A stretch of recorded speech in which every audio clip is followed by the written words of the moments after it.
The handwritten note on the Chrono-Toaster was very specific. Do not, under any circumstances, insert a strawberry Pop-Tart. So, naturally, the first thing my best friend Leo did was grab a frosted strawberry Pop-Tart. That's how we accidentally erased Abraham Lincoln from history and ruined tacos. The Chrono-Toaster Calamity. My dad's garage isn't like other dads' garages. It doesn't smell like sawdust and lawnmower gas. It smells like ozone, cold pizza, and the faint metallic tang of failure. It's less of a workshop and more of a laboratory for ideas that are, let's say, 5 minutes past brilliant and well into the territory of certifiably bonkers. There's a drone that attempts to fold laundry but only ever manages to steal single socks, a self-stirring kettle of chili that has been simmering since 2018, and in the corner, under a dusty tarp, the source of all our problems. Leo, of course, found it immediately. "Whoa, Alex, what's this?" And taped to the front, in my dad's frantic Sharpie scrawl, was the note. "Do not, under any circumstances, insert a strawberry Pop-Tart," underlined 3 times. I saw the glint in Leo's eye. It was the same look he got before he tried to see if a squirrel would trade a firecracker for a peanut. It wouldn't. "Leo, no!" "But why not? What's the worst that could happen? It makes a strawberry-flavored timeline? Sounds delicious." "The note says don't. My dad doesn't write notes unless it's serious. This is the man who once tried to create nuclear fusion in a microwave. He doesn't believe in precautions." "Exactly. This means it'll do something cool. For science, Alex." "That's not science. That's poking a bear with a pointy stick to see if it's ticklish." And there it was, the unmistakable crunch of a Pop-Tart being shoved into a toaster slot. Then the being dropped off a building into a full dumpster sound of the lever being pushed down. Then the ferratolonomy of snobblemaze hard appease bam ex salami clue in adio de day was nay bambar gaibgi. We stared at it. Nothing. Leo let out a nervous laugh. "See, it's just an expensive crumb disintegrator. Total letdown." I wasn't so sure. But what could I say? The world hadn't ended. Just then, my mom's voice called from the house. "Alex, Leo, lunch is ready." We walked into the kitchen, and my mom was placing 2 plates on the table.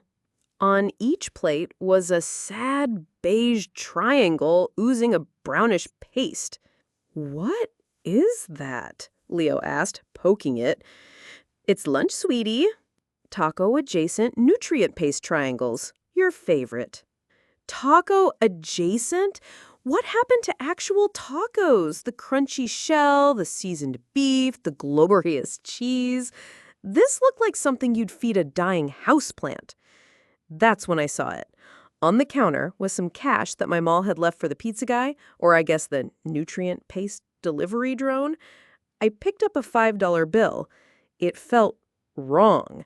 I looked at the portrait and my blood ran cold. It wasn't Abraham Lincoln. It was a stern-looking man with a mustache so enormous it seemed to have its own gravitational pull.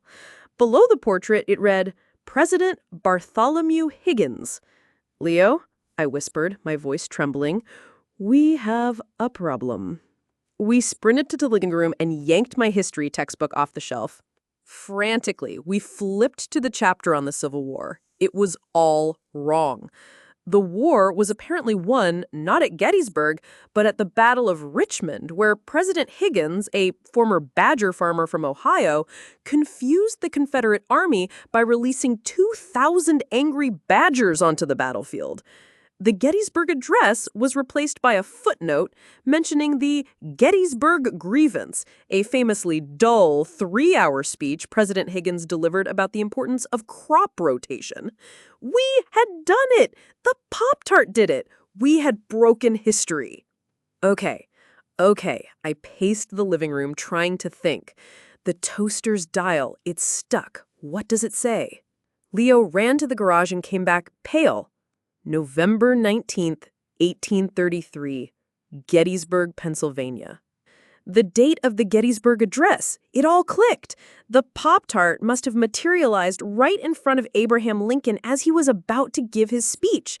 Faced with a bizarre, sugary, pink frosted rectangle from the future, he probably got distracted, fumbled his speech, and somehow Bartholomew the Badger Higgins ended up in charge.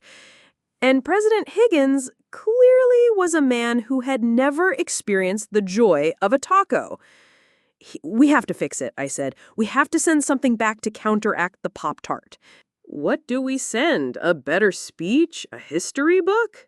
No, too risky. We can't change more stuff. We just need to tell him to ignore the pastry. Our 14-year-old logic was flawless. We grabbed a piece of notebook paper and a pen. After a few drafts, we had our message.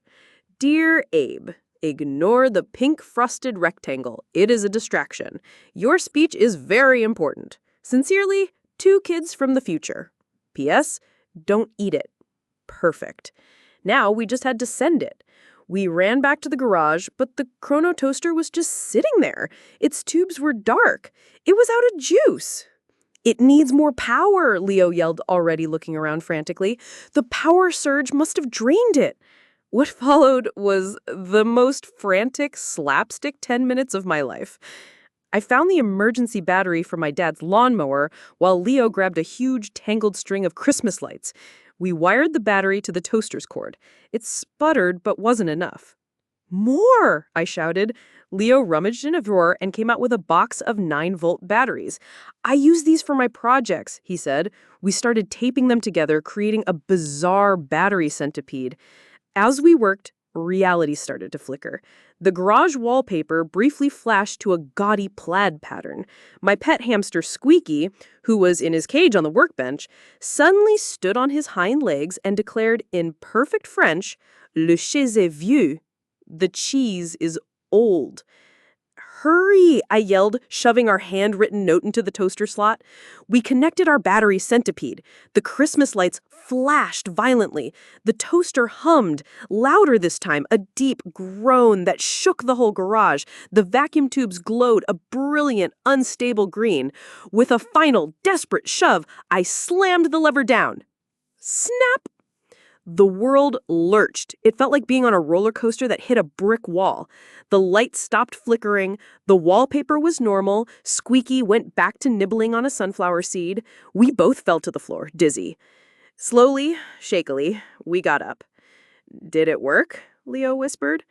Just then, my mom's voice floated in from the house, a sound more beautiful than any symphony. Alex, boys, tacos are ready. Come and get them before they get cold. We screamed with joy. We ran inside. Glorious, perfect, non-adjacent tacos were on the table. I grabbed the $5 bill off the counter. Honest Abe's kind, familiar face stared back at me. We were safe. Later, just to be sure, I opened the history book. There it was, the Gettysburg Address, in all its glory. 77 years ago. I read it, my heart swelling with relief. We'd done it. We'd saved history. But then my eyes caught a tiny footnote at the bottom of the page. A new one I'd never seen before. It was an addendum from a modern historian. A minor mystery of the speech is Lincoln's closing ad-lib. Eyewitnesses reported he ended with, "And government of the people, by the people, for the people, shall not perish from the earth. And I sincerely hope no one eats the pink rectangle." We just stared at each other. We saved history. Mostly. And let me tell you, I will never look at a Pop-Tart the same way again. It was a wild ride. And honestly, it's just the beginning. If you thought messing with the Civil War was crazy, you have no idea what's coming next. So if you enjoyed our little temporal oopsie, do us a huge favor and smash that like button down below. It really helps the channel.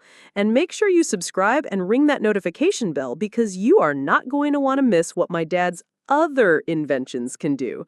Seriously, Hit subscribe or you might wake up tomorrow in a world where squirrels are our overlords. Don't risk it.